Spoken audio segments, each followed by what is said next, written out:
When you're looking at the issue of underperforming, two things you want to look at. One is whether or not there's an ability issue, and two, whether or not there's more of a motivational issue.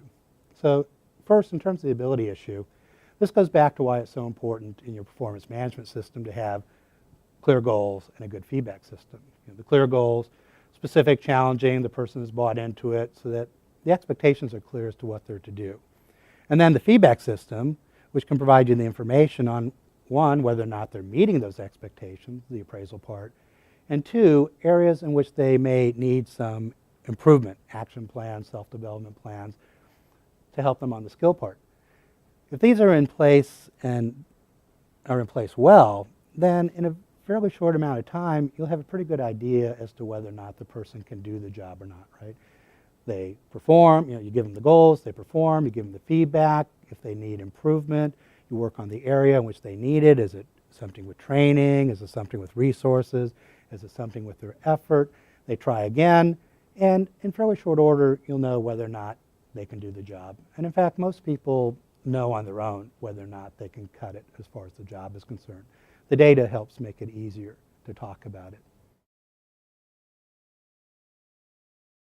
Now, on the motivation side, here we can talk about how people have various expectations, and as we were saying before, people expect to do well. And if reality meets or aligns with those expectations, you go on as before and reinforce those. But when reality doesn't match with your expectations, then you start to feel some dissonance or emotional stress.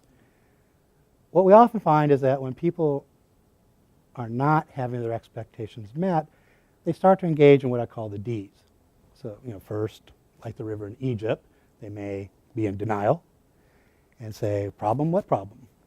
Or they may start to displace or project on someone else. I don't have the problem. It's your problem, right? Your expectations are unrealistic, or you're always badgering about this, or there are other things that need to be done that are more important. They may go into distortion, where they start taking the data and sort of distorting it to their advantage. So, so I was 5 minutes late on the deadline. So what? It's no big deal. Or they may start discrediting you, the boss, in terms of your authority or the credibility of the assignments or the goals, and that way sort of relieving themselves of blame by attacking you as the source.